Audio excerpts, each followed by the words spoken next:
This week's Midweek Moment is a little different. We've got an interview with our lead pastor and our pastor of connections. Can you tell us a little bit why we're in this space and why we might be wearing masks? Well, obviously different from other videos that we have done where you can see our faces fully.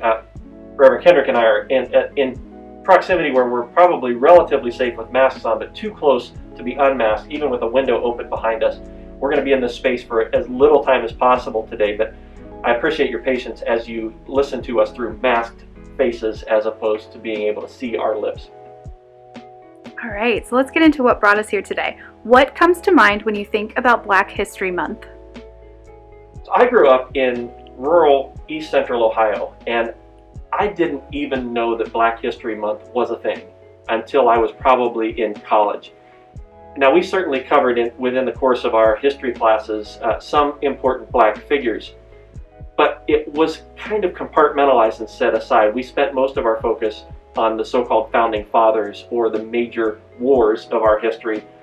And so I just really feel like I never got that sense of Black history as a part of our shared history. But my experience was very different from yours, Greg, where you grew up in Chicago, not in rural East Central Ohio. So I know that your experience was different from mine, and I've appreciated so much what I learned from you even as a pastor as we've been colleagues together.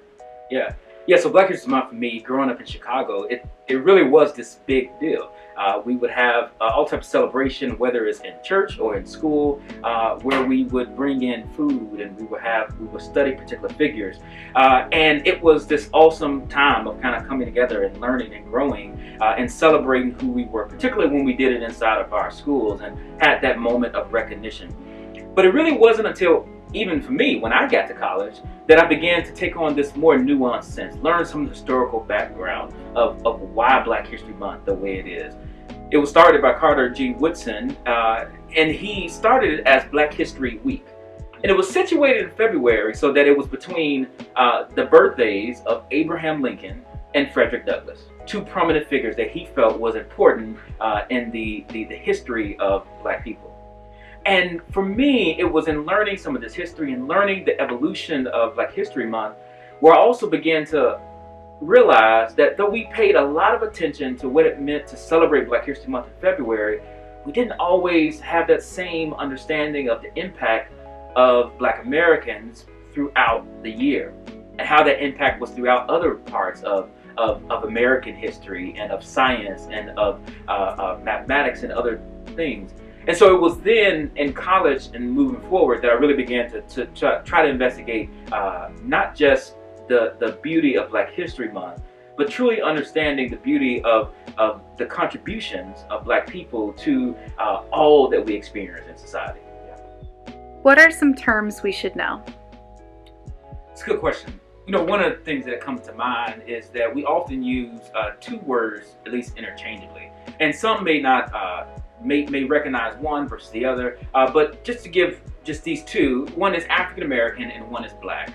Now, when we use the term African American, we are talking particularly about Black people who were born in America, who have a heritage to being in this country for a particular time, many of them linking back to original slaves, or at least having some connection to that.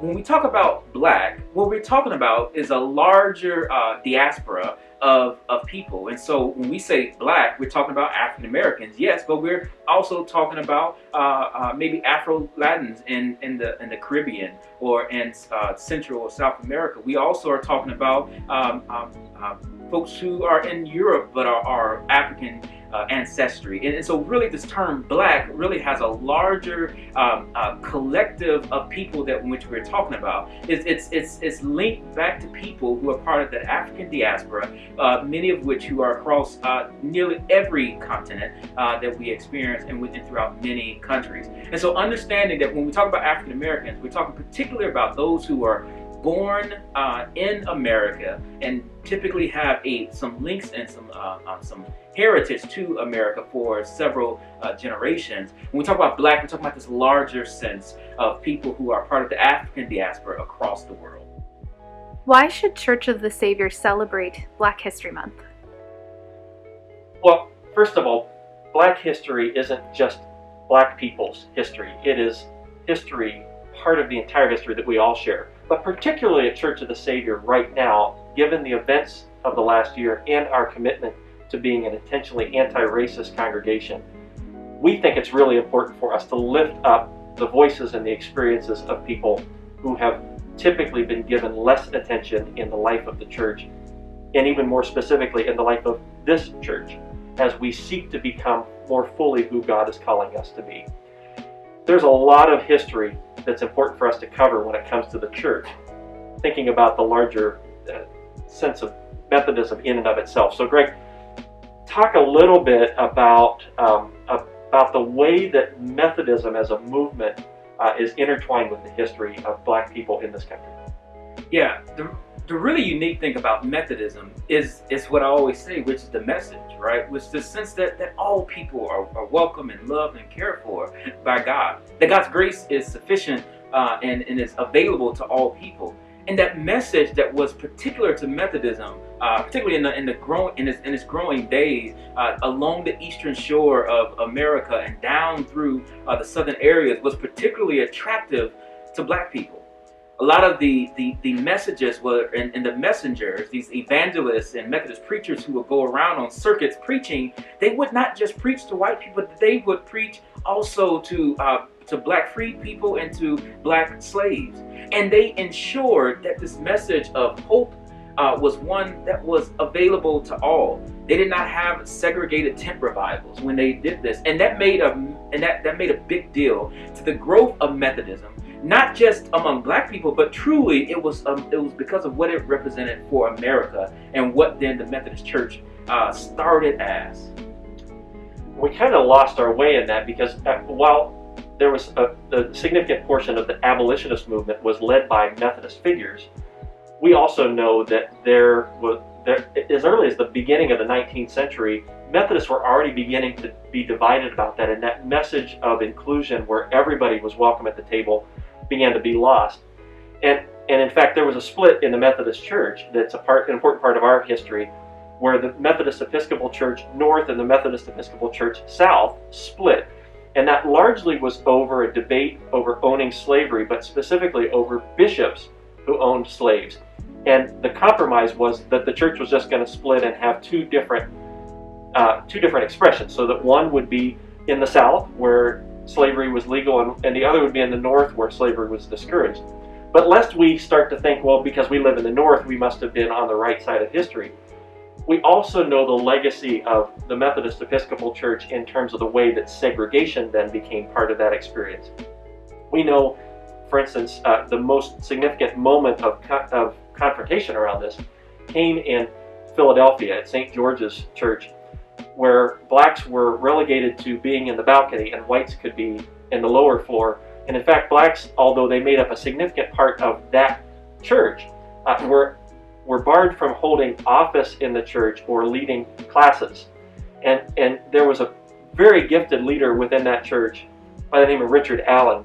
And we'll talk more about Richard Allen as we make our way through this month. But Allen was just refused to take that expectation that Black people were somehow lesser than white people. In fact, led a group of Black people away from St. George's Church to found Mother Bethel Church, which was the beginning of the African Methodist Episcopal Church.